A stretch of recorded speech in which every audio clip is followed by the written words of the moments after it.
नमस्कार दोस्तों, स्वागत है आपका हमारे YouTube channel study king for government exam preparation में। हम आपके लिए लेकर आए हैं यूपीएससी सिविल टेस्ट सीरीज। ये टेस्ट सीरीज नंबर 7 है। चलिए शुरू करते हैं। क्वेश्चन नंबर 1, निम्नलिखित में से कौन कैसे वैदिक साहित्य में मोक्ष की चर्चा मिलती है? ऑप्शन ए ऋग्वेद में, ऑप्शन बी परवर्ती संहिता में, ऑप्शन सी ब्राह्मण ग्रंथ में, ऑप्शन डी उपनिषद में। इसका सही आंसर हो जाएगा ऑप्शन डी उपनिषद में। मोक्ष की चर्चा उपनिषद में मिलती है। इसके अलावा उपनिषदों में यज्ञों तथा कर्मकांडों की निंदा की गई है। क्वेश्चन नंबर 2, अध्यात्म ज्ञान के विषय में नचिकेता और यम का संवाद किस उपनिषद में प्राप्त होता है? ऑप्शन ए बृहदारण्यक उपनिषद में, ऑप्शन बी छंदोग उपनिषद में, ऑप्शन सी कठोपनिषद में, ऑप्शन डी कैन उपनिषद में। इसका राइट आंसर हो जाएगा ऑप्शन सी कठोपनिषद में। अध्यात्म और ज्ञान के विषय में नचिकेत और यम का संवाद कठोपनिषद में मिलता है।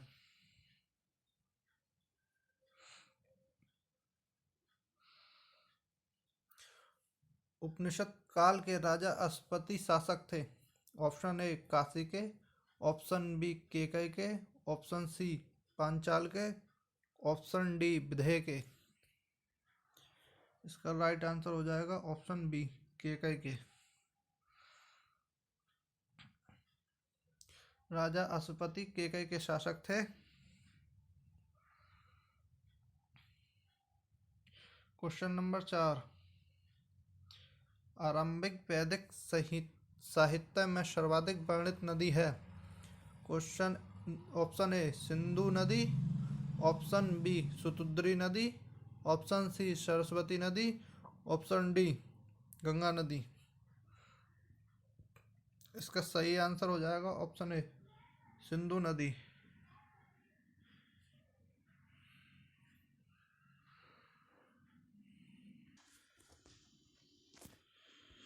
वैदिक साहित्य में सर्वाधिक वर्णित नदी सिंधु नदी है।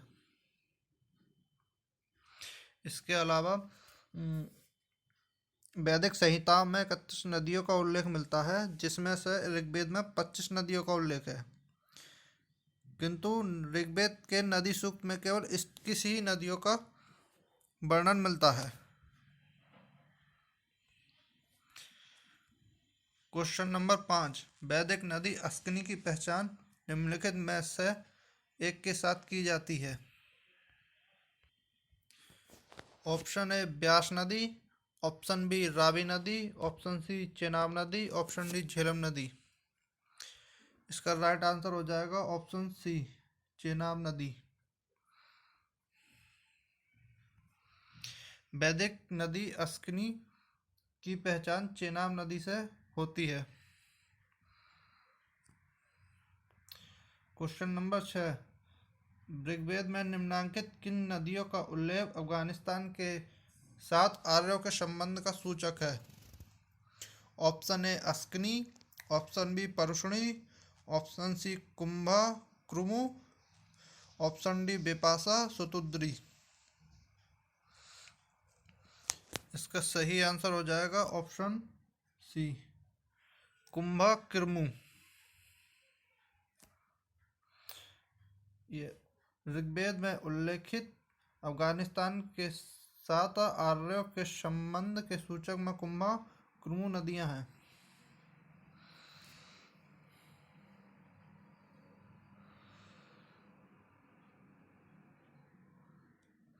जिसका वर्णन ऋग्वेद में भी मिलता है।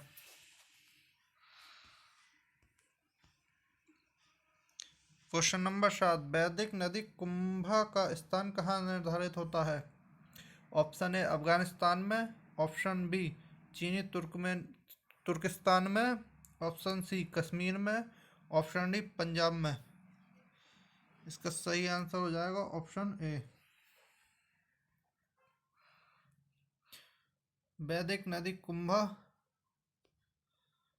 का स्थान अफगानिस्तान में है। ये ऋग्वैदिक काल की नदियों में से एक है। निम्नलिखित में कौन सी वह ब्रह्मवाहिनी थी जिसने कुछ वेद मंत्रों की रचना की थी? Option A Lopamudra, option B Gargi, option C Lilavati, option D Savitri. इसका आंसर हो जाएगा ऑप्शन ए लोपामुद्रा। लोपामुद्रा ने कुछ वेद मंत्रों की रचना की थी। क्वेश्चन नंबर 9, ऋग्वैदिक काल में निस्त किस अंग का आभूषण था? ऑप्शन ए कान का, ऑप्शन बी गले का, ऑप्शन सी बाहु का, ऑप्शन डी कलाई का। इसका राइट आंसर हो जाएगा ऑप्शन बी गले का।